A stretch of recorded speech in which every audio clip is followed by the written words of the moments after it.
hao mashabiki wa Yanga na wanachama wa Yanga ambao leo wanataka Wallace Karia aombe radhi kwa sababu amesema hataki wacheza sinema kwenye mpira. Wao pia wakumbuke waliitwa wala mihogo na rais wao, na hawakumwambia aombe radhi, walikaa kimya, wakaona jambo la kawaida, wakaitwa wala mihogo na maisha yakaendelea. Sasa wewe kama umeitwa mla mihogo na wewe leo unaitwa mcheza sinema, unaumia nini? Si bora umeitwa mcheza sinema kuliko mla mihogo. Unajua mla mihogo yani kwetu sisi kwa utamaduni wa nchi yetu, yani ukiitwa mla mihogo yani manake wewe ni mtu wa hali ya chini sana, yani wa hali ya chini mno. Unajua wakati tunasoma advance, ukiwa una hela, kuna mama mmoja alikuwa anaitwa sisi tukatometaga mama mkoloni, alikuwa anazaga mihogo, sisi tukatometa mama mkoloni kwa sababu ukifika pale ukijiwekea pilipili nyingi atakupiga hata kofi. Kwa hiyo na hataki uchague mihogo. Kwa hiyo tulikuwa tunamuita hivyo mama mkoloni.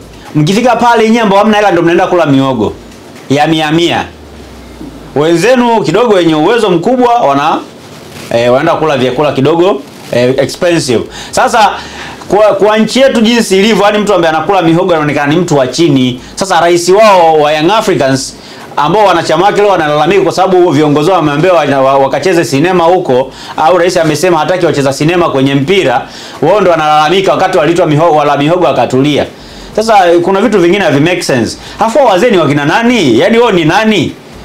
Wao kwenye hizo timu wanafanya kazi gani? Ni wanachama.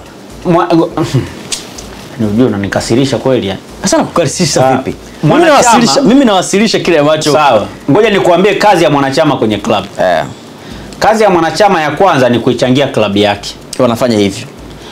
Cha pili cha mwanachama kwenye club yake ni kununua vifaa vya timu yake. Wanafanya hivyo.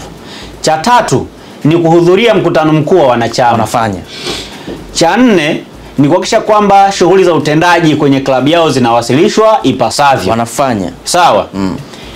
Swala la timu kwenda uwanjani kutokwenda uwanjani sio swala la wanachama. Sawa, la tano. Ni swala la kamati tendaji ya klabu. Jambo jingine ni kuhakikisha kwamba klabu yako hakuna mtu yeyote ambaye anatokea mbele kuifedhehesha.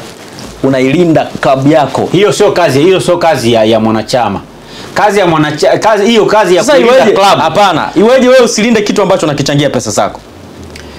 Unakilinda kwenye mkutano mkuu, sio kwenda kuilinda kwa TFF. Sio kwenda hata ukiona timu yako inaonewa, inazungumzwa vibaya kwa sababu hauwezi kwenda kuishtaki TFF, hauwezi kwenda kuishtaki bodi ya ligi. Ila klabu yako ndio inapaswa kuishtaki bodi ya ligi, ndio inapaswa kuishtaki TFF. Na ndio maana yake ni kwamba shabiki yoyote au mwanachama yote wa Yanga ambaye ataishurutisha TFF iombe kwa kitu chochote kile au bodi ya ligi kwa kitu chochote kile, imeikosea TFF, imeikosea huyo mwanachama, atakuwa ameikosea TFF, atakuwa ameikosea bodi ya ligi. Mwanachama anapaswa kudili na klabu yake. Halafu klabu yake ndio inapaswa kudili na TFF au bodi ya ligi kama ambavyo wamefanya. Klabu ni mwanachama wa TFF.